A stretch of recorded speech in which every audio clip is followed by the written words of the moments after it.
Most of you are probably aware of the events that took place in the last few hours of the life of Jesus Christ as he lived here on this earth and the end of his public ministry, how that he wanted to have that final meal with his disciples, and he gathered them together in that upper room to celebrate the Passover, and how it was there that Judas was marked as the one to betray him. And Jesus said to him, he says, "Is that what you're going to do? He says, go do it quickly."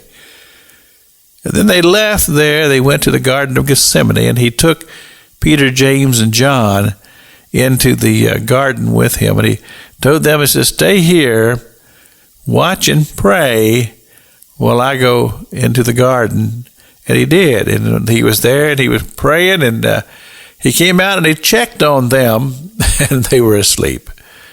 And Jesus goes back in, and he prays that prayer, and the spiritual things that took place in that garden. And Jesus left there in great victory, and he came back, and he found them asleep again, and he says, "Just go on and sleep." He said, "It's finished." And we know how that all of these things unfolded, and how that Peter betrayed Christ and said, "I didn't know the man."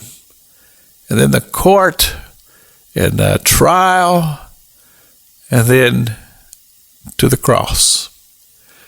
Now, this week and last week, I've talked about this woman by the name of Mary Magdalene and the ministry, the role that she played as one of the women who, they were the support team for the evangelistic team, those who would go out and preach the gospel and come back at night into the camp, and there would be these women who would prepare the meals and just take care of them.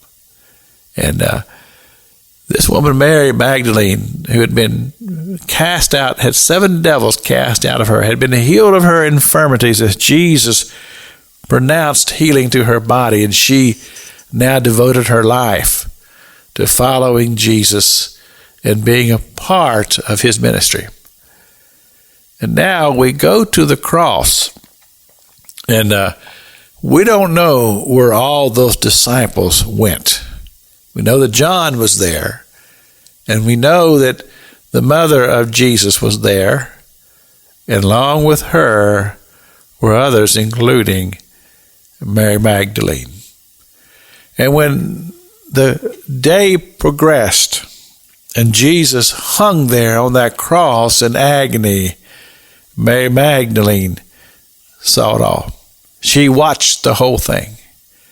And then when Jesus died on the cross and others went away, Mary stayed.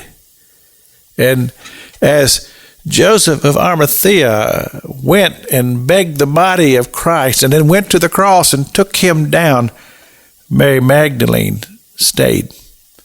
And she watched the progression, and she followed them as they took the body of Jesus and laid him in that tomb and marked where that tomb was, that she'd be able to come back the next day to minister to his body.